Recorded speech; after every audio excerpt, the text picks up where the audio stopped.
pelo sinal da Santa Cruz, livrai-nos Deus, nosso Senhor, dos nossos inimigos. Em nome do Pai, do Filho e do Espírito Santo. Amém. Meu Senhor e meu Deus, creio firmemente que estás aqui, que me vês, que me ouves. Adoro-te com profunda reverência. Peço-te perdão dos meus pecados e graça para fazer com fruto esse tempo de oração.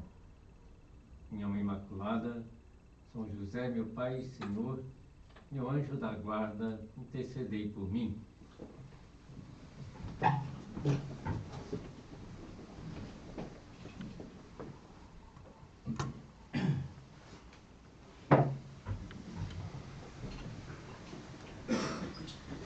No Sermão da Montanha, mais concretamente no Sermão das Bem-aventuranças, Nosso Senhor proferiu uma sentença sobre a felicidade que pode ser desafiadora para muitos. Bem-aventurados os mansos, porque possuirão a terra. Então, essa afirmação contrasta profundamente com a máxima prevalente antes do cristianismo, a lei de Talião, onde se pregava olho por olho, dente por dente. E essa antiga máxima promovia uma ideia de retribuição exata, sem concessões. Se alguém me ofende, eu revido com a mesma moeda. Se alguém é ríspido comigo, eu respondo com a mesma grosseria. Se alguém fala mal de mim, eu igualmente vou falar mal dessa pessoa. E ainda parece que é uma lei que muitos seguem, né, hoje em dia. Muitos ainda acreditam que a verdadeira felicidade reside em não se deixar ofender, em nunca ceder numa discussão, em devolver as ofensas. E para essas pessoas a verdadeira força está em não engolir uma afronta, em não permitir nunca ser pisado, estar sempre firme, sem submeter a algum desrespeito. Entretanto, a sentença que Nosso Senhor pronuncia sobre a felicidade promove uma atitude de calma, paciência, mansidão, e não uma atitude de vingança, de retaliação. Nessa sentença, Jesus ele resume uns ensinamentos antigos da Bíblia, que exaltam a beleza da mansidão e da paciência. Renuncia à cólera e abandona o furor. Não te irrites, porque só conseguirás fazer o mal. Então os mansos possuirão a terra e se alegrarão numa paz imensa. Então, muitos judeus cultos entenderam que Jesus estava resumindo exatamente esses versos, ao dizer: bem-aventurados os mansos, porque possuirão a terra.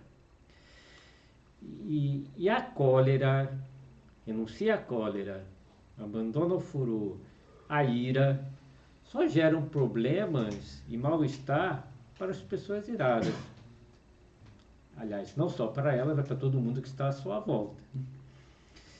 As pessoas normalmente se tornam amargas, revoltadas, carregam consigo mau humor durante muito tempo. São pessoas iradas aquelas que, por exemplo, perdem a paciência por qualquer coisa. Um pequeno atraso de um colega, um engarrafamento no trânsito, um filho, uma criança que derrama o leite de manhã. E às vezes a pessoa fala: meu dia já está estragado. Mas quem estragou o dia? A criança que derramou o leite ou ele próprio? Por falta de mansidão. E às vezes esse estado de irritação cria um ambiente insuportável ao redor. E as pessoas ficam até com receio de uma pessoa irada. Como que ele está hoje? Será que ele já está impaciente? Será que eu posso falar com ele? É, é falta de fortaleza, a impaciência, a ira. Né? Então a mansidão requer fortaleza, autocontrole. E nosso Senhor demonstrou isso na sua vida, já falávamos da paciência de Jesus na paixão. Mas um episódio ocorrido também antes da paixão, um pouco antes, no Horto das Oliveiras, que para mim é uma prova maravilhosa e um exemplo impressionante de mansidão de nosso Senhor. Quando Judas vai traí-lo. Uma atitude totalmente falsa, com um beijo traiçoeiro, Judas entrega Jesus. Né? É coisa para dar raiva mesmo, né? Que um dos teus grandes amigos te entregue com um beijo. Qual a reação de Jesus quando isso acontece? Né? Jesus não falou para Judas, seu traidor, né? Ele disse simplesmente, amigo, a que vieste? Judas, com um beijo. Então, a mansidão de Jesus é impressionante. E por que Jesus é tão manso assim com Judas, que é um traidor? Porque tenta recuperar Judas até o último momento. Não está preocupado consigo. Não está pensando, olha o que ele fez comigo. Né? Me traiu. Né? Não, está preocupado com Judas. Amigo, a que vieste? Alguém podia falar, mas Jesus com os fariseus, ele era firme, até tem aparecido nos evangelhos, né? Dessa época. Sim, mas por quê? Que com os fariseus Jesus era muito firme mesmo, né? Hipócritas, sepulcros caiados, raça de víboras, né? Porque Jesus odeia o mal que eles fazem. Eles levam o povo a imitar a hipocrisia deles. Ensina a hipocrisia para o povo. Então, Jesus tem raiva, sim, do mal que é feito. Tantas vezes Jesus mostrou uma paciência imensa, uma mansidão imensa com os pecadores. Não é por causa... quer dizer, Jesus ama o pecador, quer que ele se converta e viva. Né? Aquela mulher pega em flagrante adultério, que queriam apedrejá-la. Jesus diz, ninguém te condenou? Eu também não te condeno, mas não voltes a pecar. Diante da mulher samaritana, que levava uma vida muito ruim, já teve 5 maridos, Jesus pede para ela trazer o marido, né? Onde está o teu marido? E ela fala, não tem marido. E Jesus com toda a calma diz, disseste bem, porque tiveste 5 e o que tem agora não é teu. Mas com muita calma, com muita paciência, né? E aquela mulher se converte. Então Jesus tem uma paciência imensa com o pecador. Com o pecado não. Veja, quem ama o bem odeia o mal. Odeia o pecado, não o pecador, mas o pecado sim. Porque ele fala firme com os fariseus porque leva o povo a pecar, a praticar o mal. Lembramos também quando Jesus expulsa os vendedores do templo, né? Então, derruba tudo. Por quê? Porque o zelo da casa de Deus me devora. Estão transformando a casa de Deus, o templo, que é um lugar de oração, em casa de comércio. Estão pensando no mal que está sendo feito. Normalmente Jesus é super sereno, calmo, amoroso, mas quando é necessário, né, sem perder a paz do espírito, ele faz exatamente o que devia fazer. Ninguém pode dizer, Jesus perdeu a cabeça quando expulsou os vendedores. Não, ele fez exatamente o que tinha que fazer com a força que tinha que fazer. Aliás, se ele falasse, pessoal, sai daqui, ninguém ia sair, né? Então ele tomou a atitude que tinha que tomar. Então, com esses exemplos de Jesus, eu penso que fica claro que a verdadeira mansidão não é sinônimo de covardia ou de passividade. Não se trata de ignorar a injustiça ou o comportamento inadequado, mas de manter o domínio próprio e reagir com força quando é necessário, com mansidão quando é necessário.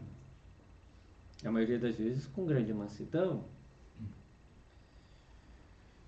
A mansidão, ela implica em não ceder aos acessos de ira, em controlar as manifestações desmedidas de indignação, mantendo a paz, a serenidade da alma sempre.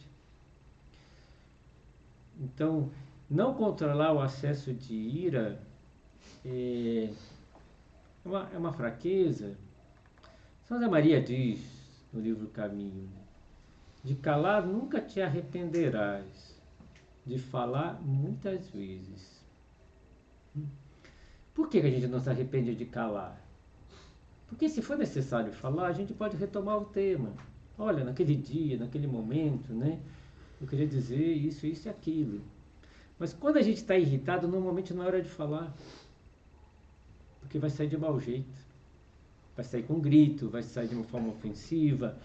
E não vale a pena. Mas como alcançar a mansidão? Não é ser indiferente. Tem gente que pensa, já sei que como ser manso. Nada mais me atinge. O que vem de baixo já não me atinge. Essas coisas que o pessoal diz por aí, né? Então, não é isso.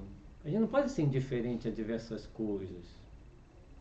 Um trabalho não esteja indo bem no nosso escritório, a gente não pode ser indiferente. Que, né, um irmão nosso não esteja tratando bem os pais, eu não posso ser indiferente. Há muitas coisas eu não posso ser indiferente. Né? Então, o que eu tenho que fazer? Canalizar para o bem. Porque senão, a gente parece que é indiferente, mas a coisa vai crescendo. Vai ficando irritado. A gente vai represando essa ira e um dia que acontece, explode. Explode a represa, né? Vai elevando o nível da ira e se explode. Então o que tem que fazer é canalizar, desaguar. E como se faz isso? Qual é o meio correto? A correção fraterna. Que não é fácil. Uma correção positiva, né?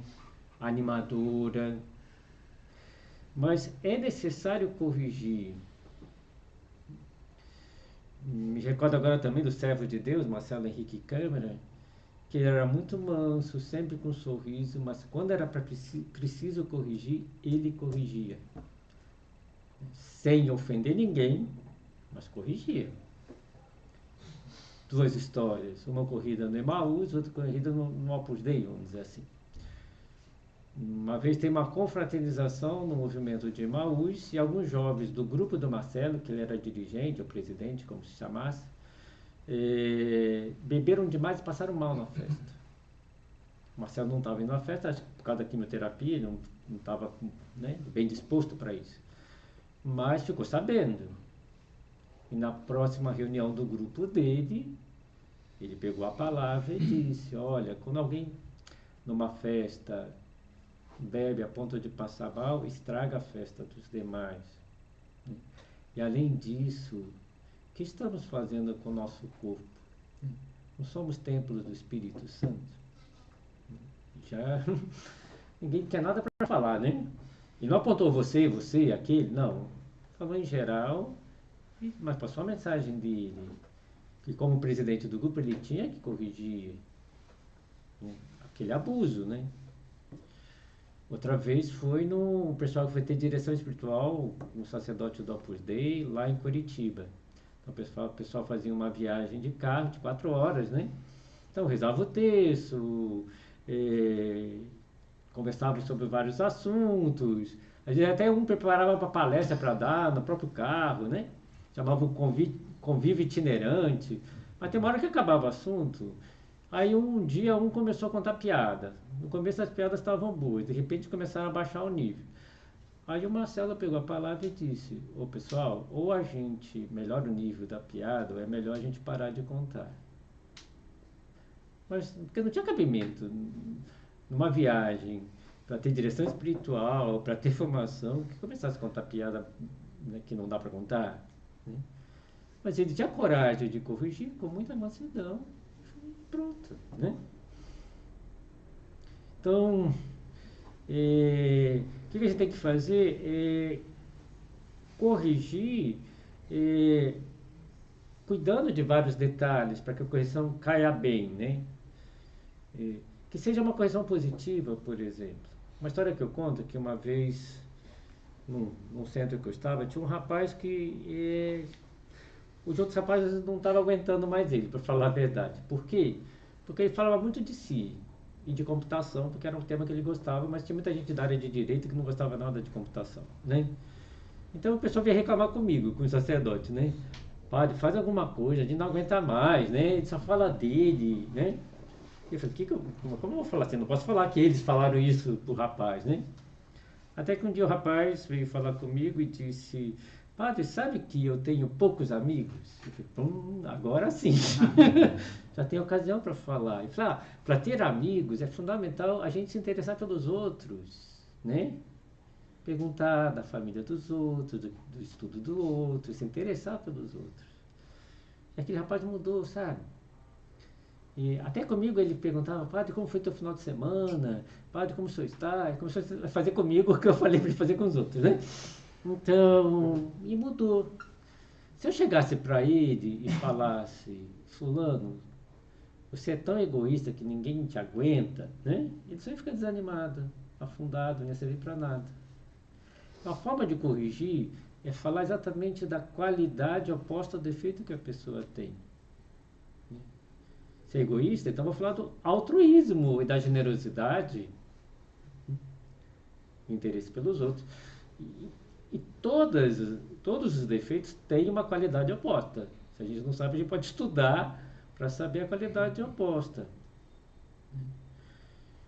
Agora eu me lembrei também de uma vez que eu era capelão no colégio, vi que uma menina foi tirada da sala, devia estar fazendo muito bagunça, e a professora estava conversando com ela. Eu passei e ouvi né, a professora falando, você que é uma menina tão inteligente.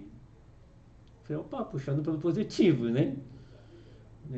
No fundo eu ia falar, você não vê que essa atitude não condiz com a tua inteligência, com tal? Não sei como ia explicar, não vi, só vi o comecinho, mas já gostei do começo, né? Uma forma positiva de corrigir. Corrigir sempre ações, evitando a exposição pública dos defeitos. Ninguém gosta de ser corrigido em público. Julgar só os fatos, né? Não julgar a intenção. Às vezes a gente erra na correção porque eu sei que você estava com a intenção de... Como sabe? Né? Às vezes a gente não sabe. Fugir dos termos absolutos como sempre, nunca. Que a pessoa já tem a desculpa até para se... né? Para dizer que não tem a culpa, não é sempre, não é nunca. Evitar as correções constantes, dar um tempo para a pessoa mudar, não adianta também ficar no pé da pessoa.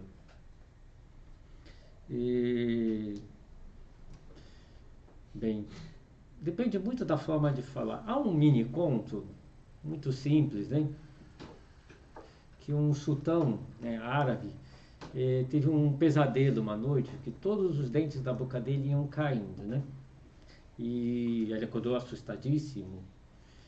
É um conto, então dizia, chama o interpretador de sonhos para interpretar esse meu sonho. Aí veio o primeiro e disse, que desgraça, senhor! Cada dente caído da boca do senhor representa a perda de um parente de vossa majestade. E o sultão disse, que insolente! Como te atreve a dizer tamanha asneira? Fora daqui, né? E mandou dar 100 chibatadas e colocá-lo na prisão. Aí mandou chamar um outro adivinho, porque não adivinho, interpretador de sonho, porque aquele não era bom. Aí chegou o segundo adivinho e disse, excelso senhor, grande felicidade vos está reservada. O sonho significa que há vez de sobreviver a todos os vossos parentes, né? A fisionomia do sultão iluminou-se num sorriso. Ele mandou dar 100 moedas de ouro para, né, E um cortesão disse, mas eu acho que era a mesma coisa que os dois falaram. E o segundo que interpretou disse, lembra-te, amigo, tudo depende da maneira de falar. Falaram a mesma coisa, né? Um pelo lado positivo, outro pelo lado negativo. Podemos recordar também alguns exemplos da mansidão do Marcelo Henrique Câmara, que é uma virtude que ele se destacou muito, né? Esse servo de Deus aqui de Florianópolis. E antes da conversão dele, o Marcelo, que tinha uma grande cultura, quando algum professor falava uma besteira, ele detonava o professor em público, né? Não deixava nem saída para ele. Então, os colegas dele viram que ele tinha se convertido quando ele mudou essa atitude, né? Então, ele sabia defender as suas opiniões, mas sem atacar mais o professor, sem ofender o professor, sem dizer que aquilo que tinha falado era uma besteira, coisas desse tipo. Mudou a forma dele agir. A partir daí ele defendia ideias, não atacava pessoas, né? E mesmo quando havia temas complexos, ele sempre mantinha uma atitude de respeito, de mansidão, diante das opiniões contrárias. Respeitava as opiniões contrárias. Outro exemplo de mansidão na doença, né? Isso assim que eu presenciei. Que uma vez eu fui visitar o Marcelo, que atendeu o Marcelo, chamava ele de Marcelinho, no hospital. Eu entrei no quarto que ele não estava na UTI nesse dia, mas quando eu comecei a conversar com o Marcelo, eu vi que a boca dele se entortava. Eu falei, está tendo alguma coisa, né? Eu tinha acabado de entrar e falei, Marcelo, só um minutinho que eu já volto. Ele não percebeu o que estava acontecendo porque eu ia chamar a enfermeira. Mas quando eu saí do quarto, logo após ter entrado, o pai viu entrando, logo depois saindo, ele intuiu, alguma coisa está acontecendo. Não pode sair tão rápido, né? E ele entrou no quarto gritando, né? Marcelo, né? O que está acontecendo? E viu que o Marcelo estava com a boca torta. O que está acontecendo? Não sei o quê. E eu vi com toda a paciência o Marcelo que estava passando mal, provavelmente estava tendo um derrame, alguma coisa assim, dizendo para o pai, pai, calma, com a boca torta, né? Não há de ser nada, fique calmo, né? Puxa vida, né? Que lição de mansidão, né? O pai, que é meu amigo, né, o seu Júlio, hein, é uma pessoa muito boa. Foi ele que levava o Marcelo todos os domingos na missa e cultivou a vida de piedade do Marcelo. E tem um grande mérito nisso, né? Mas ele mesmo fala, o seu Júlio, que quem conhece ele sabe que é assim, basta ver o Facebook dele, né? Porque ele não esconde isso, né? Que quando ele fica irado, aí ele fala muito palavrão, né? Principalmente quando a Avaí perde, né? Quando a Avaí perde, ele explode e tal, né? E então ele me contou uma vez que nós fomos no mês de novembro, fomos rezar diante do túmulo do Marcelo, que antes estava no cemitério aqui próximo, agora está numa igreja, né? Como servo de Deus está numa igreja lá dos ingleses, né? Mas quando estava aqui, eu fui com ele, aí ele no caminho de carro, ele dizia, Padre Flávio, sabe que o Marcelo me corrigia? Eu falei, que estranho, seu Júlio, um filho corrigia o pai. Não, mas como o Marcelo corrigia, era, né? Ele que está falando com orgulho do Marcelo, né? E aí ele falou para mim, o senhor sabe que às vezes eu sou um pouco suja, né? Falo uns palavrões. Eu falei assim, já reparei. Eu tinha olhado no Facebook, então eu tinha reparado. Aí ele falou assim, e quando eu falava dos piores, o Marcelo me dizia, pai, isso não convém. Então, e o pai ficava orgulhoso da forma que o filho corrigia, porque ele mesmo sabia que não convinha falar daquele jeito, né? A mãe também conta, tá gravado o vídeo, por isso que eu posso falar, né? A mãe conta que ela também era um pouco irada. Pouco, não sei se é tão pouco, porque quando alguém dava uma fechada no carro, né? No carro dela, no trânsito, ela às vezes saía correndo atrás da pessoa. E o Marcelo estava no carro e dizia, mãezinha, vamos rezar uma Ave Maria para essa pessoa? Aí ela rezava a Ave Maria e parava de perseguir, é claro, né? Mas olha a forma que ele corrigia, né? Mas vamos rezar uma Ave Maria para essa pessoa? Então era impressionante a mansidão, né? E essa frase do Marcelo que eu falei para o pai, isso não convém, ele usava com muita gente. Né? Quando a pessoa ia fazer uma coisa errada, o Marcelo falava, olha, isso não convém. Já nem deixava a pessoa fazer a coisa errada. O irmão chegou a dizer que ele ouvia mais o Marcelo do que o seu pai e sua mãe. Os pais se separaram e o Marcelo estava muito com o Murilo, né? E o Murilo dizia, eu respeitava mais o Marcelo pela autoridade que o Marcelo ganhava, pela forma de se preocupar, de corrigir, de querer que o irmão fosse uma pessoa melhor. E o Murilo percebia isso. Aliás, a mansidão dá muita autoridade. Uma história que eu gosto de contar, porque eu presenciei, né, é de um colega meu de turma, que era muito bom, o Mário. Né? O Mário era líder de um grupo de oração, ia à missa diária, muito boa gente, tanto que foi escolhido para ser representante de turma, todo mundo gostava do Mário. Né? E tinha uma professora que era muito brava. Da primeira é vice-diretora da faculdade. E o que aconteceu? Um outro professor marcou a prova no começo do semestre, marcou a data da prova. Essa professora, uma semana antes, publicou, nem avisou a gente que a prova também dela seria no mesmo dia. Então a gente falou, Mário, não dá para. Tem tanto dia para marcar a prova, as duas matérias são bem difíceis, no mesmo dia, você tem que falar com a professora para trocar. Mas ele ficou assim, aí falou assim, Flávio, você vai comigo? Né, para dar uma força. Eu falei assim, vou, mas não vou falar nada. Porque ela era muito brava mesmo, né? E eu falei, não vou falar nada. Aí eu fui com ele, por isso que eu assisti a cena, né? Que foi assim, ele chegou lá com toda a educação, professor, nós queríamos ver com a senhora a possibilidade de mudar a prova, porque o outro professor já tinha... Mas ela já começou a gritar, vocês são uns folgados, vocês não querem estudar, começou a falar alto, alto. E o Mário, para minha surpresa, começou a falar baixo. Tá bem isso, professora. E eu não conseguia escutar, nem a professora. Então ela teve que baixar a voz para poder escutar, porque ele movia o lábio e não dava para escutar, né? Aí ela foi baixando, eu acho que ela também anotou a diferença, né, de tratamento, né? Acho que ela percebeu a grosseria dela quando viu a atitude tão calma do Mário, né? E ela mudou a data da prova, né? Então, por quê? Pela autoridade que dá a mansidão. A mansidão dá muita autoridade. Quando a gente não perde a cabeça, né? Bem, vamos encerrando, né, essa meditação, renovando o desejo de seguir o exemplo de Cristo, manso e humilde de coração. Aliás, Jesus é exemplo de todas as virtudes, né? Todas que estão na bem-aventurança, de misericórdia, de pureza de coração, etc. Mas só de mansidão e humildade que ele colocou como exemplo claro, né? Aprendei de mim, que sou manso e humilde de coração. Eu penso porque essas virtudes são muito difíceis de se alcançar. Então Jesus tem que se colocar como exemplo.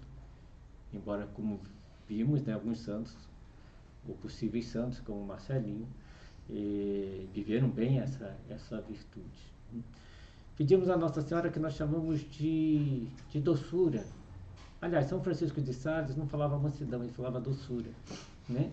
Então, a doçura de Nossa Senhora, nós chamamos ela assim, que ela era muito mansa, né? E transmitia essa paz, essa serenidade para as pessoas ao seu redor. Que ela interceda por nós e encontremos a verdadeira felicidade de ser manso, como Jesus nos ensinou.